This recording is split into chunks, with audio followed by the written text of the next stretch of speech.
Tony Bennett, legend. The voice, the musicality, the heart, passed away at 96. Son of poor Italian immigrants, the story of Queens. Career spanned 8 decades, loved around the world, young and old. You're going to hear a lot of memorials about him, and they're all well-deserved, and they're going to grow over time. But I knew Tony personally. He was a very dear friend of my parents. He was very important to my father as a symbol of what an Italian-American could be. He really was a brother in heart and soul for my pop. Pop asked me one favor ever in my career, okay? He called me a few years before he passed. He was still sharp and strong, and he said, "Christopher, you don't know how much education, especially in the arts, means to my generation of America. But trust me, it's as much of the dream as any part of America for us, to learn and experience beauty and art and be inspired by more than poverty and need and greed. Tony is starting a school in Queens, in Astoria, where he came up. Please cover it." I jumped at the chance, just to see Pop's pride for Tony and Tony's pride in the achievement.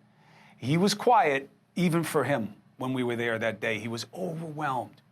He insisted the school not be named for him. So it's named the Frank Sinatra School for the Arts or something like that. But it's done very well. And he couldn't even really talk when we were there. So he sat, and I have pictures of the piece. It was at ABC so long ago, it's like you can't just grab it offline.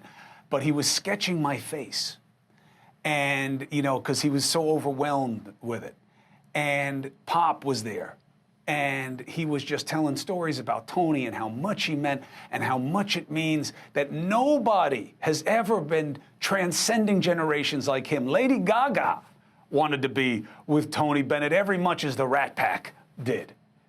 And he shook his head, Tony Bennett, and said, "Oh, come on, Mario. We're not special. People just gave us a chance. A lot of Tony Bennett's and Mario Cuomo's are going to come from a place like this."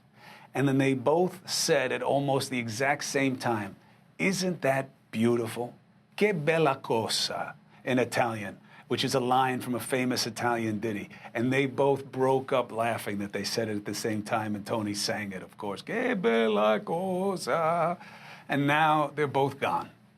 But what matters most lives on, the message of their passion and purpose.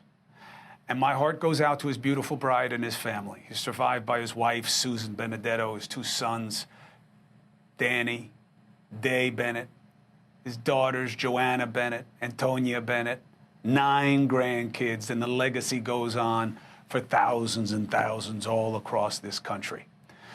It really hurts me personally to lose another connection to my father. But I'm never going to forget what Tony said. Find beauty wherever you can.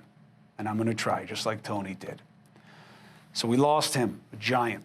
Hey, thank you for watching. Please go to newsnationnow.com, newsnationnow.com, and you can find News Nation on your television provider. And don't forget to click the red subscribe button down below. Then you will get more of News Nation's fact-driven coverage.